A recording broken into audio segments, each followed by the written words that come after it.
a few approaches to patient blood management. So why are we interested? Well, we're interested because red blood cells happen to be the most numerous red cells or the most numerous cells in the human body. It's estimated that there are 37 trillion cells in our body, 26 trillion of which are red blood cells. That's 70% of all cells in our body. They are plentiful, but the red cells outside our body can also be very scarce.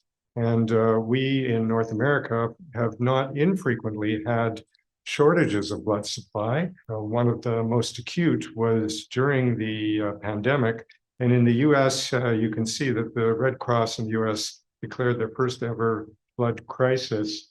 And if you read the second line, an NFL team was offering a chance to go to the Super Bowl if you donated blood at that time. We also know that there are risks related to transfusion. This is from a recent article from JAMA, the American Association for the Advancement of Blood Management, talking about the approximate risk per red cell transfusion of a variety of events. And you can see these are from common acute febrile reaction occurring 1 in 161 transfusions to fortunately very rare.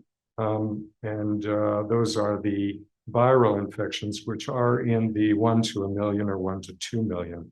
Again, it's noteworthy in a conference talking about circulation that transfusion-associated circulatory overload still is thought to occur every 125 transfusions of red cells that are given. So both anemia and transfusion are associated with adverse outcomes in cardiac surgery. On the left, you can see that on the x-axis, with decreasing hematocrit in patients undergoing cardiac surgery, there is an increase in the event rate for a variety of events, including respiratory failure, renal morbidity, cardiac dysfunction, stroke, and mortality. And the inflection point there is about a hematocrit of 22 to 24. We also know that red cell transfusion is associated with increased mortality. On the right is a summary of a meta-analysis of 16 observational trials over 140,000 patients, which shows that the point estimate for the odds ratio is 2.7. That is, there's a over twofold increase in odds for mortality in patients who receive transfusion compared to those who do not. So this has led to a variety of, quotes about how precious blood transfusion is. And this is one that I like.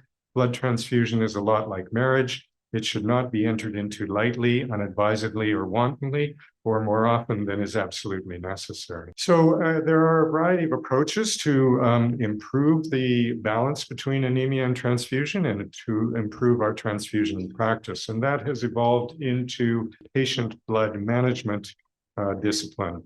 And this is a multidisciplinary approach that looks at 4 pillars to ensure that the right patients get the right transfusions at the right time. So the first one is managing anemia. The second is optimizing coagulation. Third is interdisciplinary blood conservation modalities. And then the final one is patient-centered decision-making. Addressing these 4 pillars in the management of patients who are anemic or might need transfusion, hopefully will result in improved patient outcomes. I'm going to briefly talk about anemia and iatrogenic anemia. And this is an interesting study from 1986, where they looked at patients having who were in the cardiothoracic intensive care unit, and they looked at the mean 24-hour totals of blood that was drawn. And you can see that the mean was over 370 mils and 200 compared to 240 in the general surgical ICU. That is, in both groups, nearly 30% of the volume that was taken was discarded in order to clear indwelling lines. And there have been a variety of studies that have been published since then, many of which have shown that you can decrease the amount of wasted blood when you take blood samples, but very few have shown that you can actually reduce transfusion by this iatrogenic vampire, if you will. But there was a trial published last year in JAMA where the Stratus randomized controlled trial, which was a stepped wedge cluster randomized trial in 25 medical surgical ICUs in Canada. So the ICUs were randomized to, at different points, use a standard volume collection tube for bloods or a small volume tube for collecting blood. And the outcomes were red cell transfusion during ICU stay and hemoglobin values. They showed that there was no difference in hemoglobin values. This forest plot is busy to show you that there's variability in practice in the institutions, but overall, this study showed a 12% reduction in transfusion, a significant 12% reduction in transfusion when hospitals were using small volume tubes as opposed to large volume tubes, just for measuring the blood work that we need to measure in 2023.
The world moves in real time. So should our healthcare technology. With information needed, decisions to make, and experience to share, every second counts.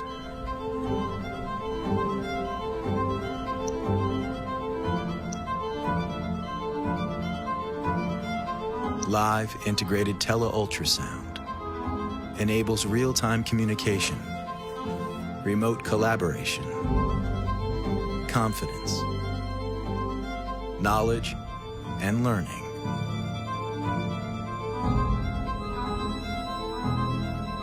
The first ever integrated tele-ultrasound collaborative platform.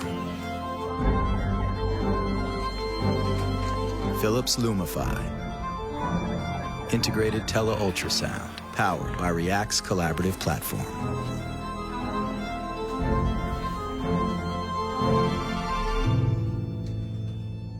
Innovation and you, Philips.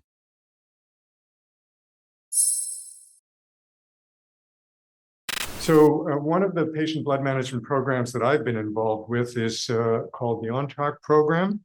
It's a network of transfusion coordinators in over 20 centers in the province of Ontario. It's multidisciplinary with the goal of enhancing transfusion practice outside of the blood bank to provide a clinical bridge between the transfusion service and the rest of the hospital, and to interact with physicians, nurses, and patients to promote optimal blood conservation and reduce allogeneic transfusion. We had anticipated when starting this that there would be a 10% maximum reduction in red cell use. So there were a variety of approaches. Patients were assessed in the pre-op clinic. They were identified as being at risk.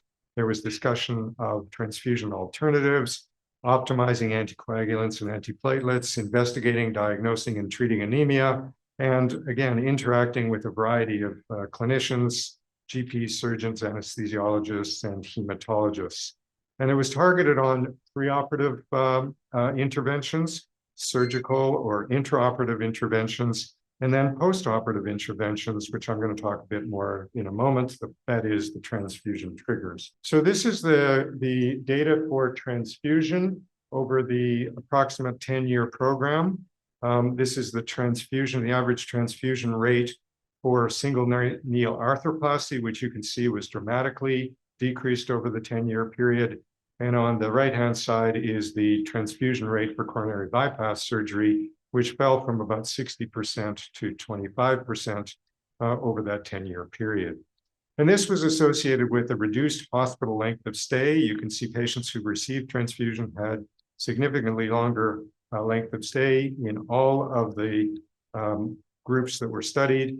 And there was a reduced risk of infection in all of the patients, all of the patient groups in the non-transfused compared to the transfused.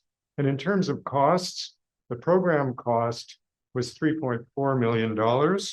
The actual product savings, that is the savings for the savings of blood transfusion, was $14 million.